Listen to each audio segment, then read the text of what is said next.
कि supreme court ने जो फैसला दिया है, उस फैसले के बाद भारत में एक पत्थर या तो ये कि फेंकने की हिम्मत नहीं हुई। और मैं उसको ये मान लेता हूं कि भाईचारे में नहीं फेंका, भाईचारे की वजह से पत्थर नहीं फेंका। मैं थोड़ी देर के लिए इस झूठ जो इतने पिए हैं उसमें एक और पी लेता हूं।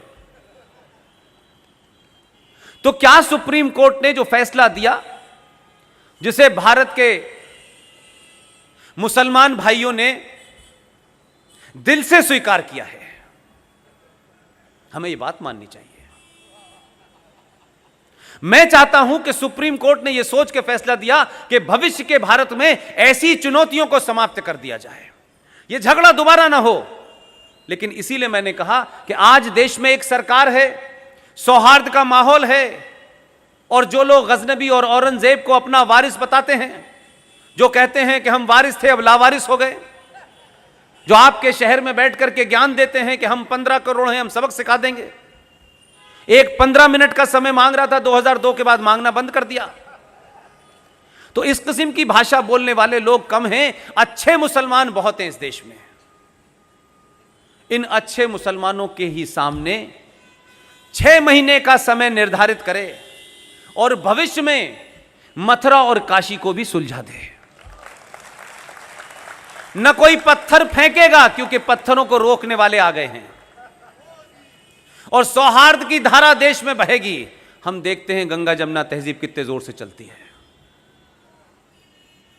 तो आज संकट आपके सामने, जो आपने टॉपिक दिया है, वो टॉपिक इतना रिलेवेंट है कि अगर हमने आज बोले नहीं, अपने स्वार्थों से ऊपर नहीं उठे, तो जिसे आप आइडिया ऑफ इंडिया कहते हैं, ये बचेगा नहीं। क्योंकि देश संविधान से चले, पुलिस से चले, फौज से चले, तमाम जितने भी आपने इंस्ट्रूमेंट बनाए हैं, जब उससे नहीं चलता है तो देश के टूटने का खतरा ज्यादा बढ़ जाता है। और आज जो कुछ भी हो रहा है, उसको आपकी और मेरी जनरेशन को समझने के लिए 5000 साल पुराने सभ्यता में जाने की आवश्यकता नहीं है। आप सिर्फ 1946 की घटनाओं को याद कर लीजिए। 1946 में पाकिस्तान लेने के लिए जो नारे लगाए जा रहे थे, जो मुस्लिम लीडरशिप उस वक्त की बड़ी बड़ी तकरीरें कर रही थी, उसी तकरीर का एक हिस्सा था डायरेक्ट एक्शन। यह डायरेक्ट एक्शन क्या था? सीधी हथियारों से कार्रवाई। और इसका पहला एक्सपेरिमेंट यूनाइटेड बंगाल के अंदर सोहराबुद्दीन, जो मुसलमान वहां का मुख्यमंत्री था, उसकी लीडरशिप में 1946 को 16 अगस्त 1946 को पहला भारत में डायरेक्ट एक्शन हुआ। उस डायरेक्ट एक्शन के तहत, मैं इसलिए कहता हूं कि आप बार बार इस गलतफहमी में, गफलत में चले जाते हैं कि उस वक्त लोग महान थे। मैं कहता हूं आज के तो इतनी ही उनकी औकात है कि वो शाहीन बाग पे बैठे हैं, लेकिन उस वक्त के इनसे 1000 गुना खतरनाक लोग थे। सोहराबुद्दीन ने अपने राज्य की पुलिस को 3 दिन की छुट्टी दी। डायरेक्ट एक्शन हुआ।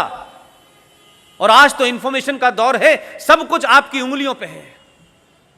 15,000 हिंदुओं का एक तरफा कत्लेआम हुआ। महीनों उनकी जो लाशें थीं वो स्टेशनों पे, बस स्टैंड पे पड़ी रही। आधे से ज्यादा लोग छोड़ के भाग गए। यह 16 अगस्त 1946 की घटना है और 1 साल के बाद पाकिस्तान बन गया। आज जो भी कुछ है इस आधुनिक दौर में, सिर्फ इतना ही बदला है कि आज दिल्ली में जो लोग हैं वो न गुलाब का फूल लगाते हैं और न कबूतर उड़ाते हैं।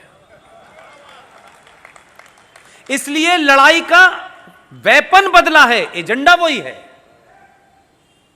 इसलिए आज मुस्लिम लीग का झंडा लेकर के डायरेक्ट एक्शन नहीं हो रहा। आज भारत के तिरंगे को लेकर के और संविधान की दुहाई और अंबेडकर की तस्वीर लगा करके कर रहे हैं। लेकिन मेरी और आपकी जो जिम्मेदारी है वो सिर्फ उन्हीं लोगों से भी है।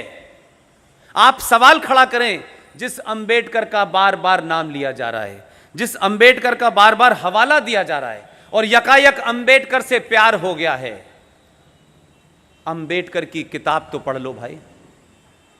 पूछो अंबेडकर ने आपके बारे में क्या राय की थी, इस्लाम के बारे में क्या राय थी, पाकिस्तान पे उनका क्या विचार था। अंबेडकर की किताब थॉट्स ऑन पाकिस्तान तो पढ़ के बताइए। उस आदमी ने सच सच कहा, यह बदकिस्मती है उस आदमी की कि हमारे यहां झूठे लोगों को महान बनाया गया, और जो ईमानदार उस वक्त था और जो आज भी उसकी किताबों को अगर आप पढ़ लें तो उससे ज्यादा ईमानदार आदमी मुझे कोई नजर नहीं आता।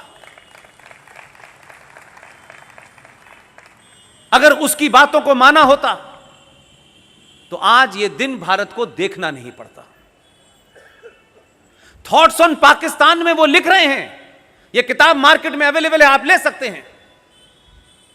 उसमें उन्होंने कहा कि जब भारत का बंटवारा मजहब के नाम पे हुआ था तो यहां एक भी मुसलमान कैसे रहेगा, इसको भी जाना चाहिए। साफ साफ कहा उन्होंने। और B.R. अंबेडकर का किसी हिंदू महासभा से और RSS से संबंध नहीं था। यह कहकर के आप उस ज्ञानी आदमी की बात को झुठला नहीं सकते। आज उनका सारा का सारा इतिहास और सारी किताबें मौजूद हैं, हम पढ़ नहीं रहे हैं। लेकिन अंबेडकर का इस्तेमाल, अंबेडकर के फ्रॉड वारिस, अंबेडकर के नाम पे राजनीति करने वाले लोग, अंबेडकर को सड़क सड़क गली गली बेचने वाले लोग आज भी सच बोलने से कतरा रहे हैं। इसलिए मेरी और आपकी जिम्मेदारी है कि एक फ्रॉड नैरेटिव चल रहा है जो 1946 में जिन्ना ने जिसका एक्सपेरिमेंट किया था, और चंद सालों बाद वो एक्सपेरिमेंट खराब हो गया और वो साहब हिंदुस्तान आ गए। लेकिन हम 70 साल के बाद उसी नैरेटिव को दोबारा से देख रहे हैं, सिर्फ उसमें स्लोगन बदला है, जय भीम और जय मीम। इस जय भीम और जय मीम को बारे में आप सब लोग एक्सपोज कर सकते हैं, बहुत सारी किताबें हैं। यह भी एक किताब है, इस किताब का नाम है पाकिस्तान और पार्टीशन ऑफ इंडिया। इस शख्स के बारे में जितनी बातें मैं पढ़ता हूं, बार बार सोचता हूं कि किस तरीके का मैनेजमेंट रहा होगा कि जिस शख्स को हमारा राष्ट्रपिता कहा गया, कौन सी ऐसी बात है कि उसको राष्ट्रपिता कहने से मुझे गर्व पैदा हो, मुझ में सम्मान का भाव पैदा हो।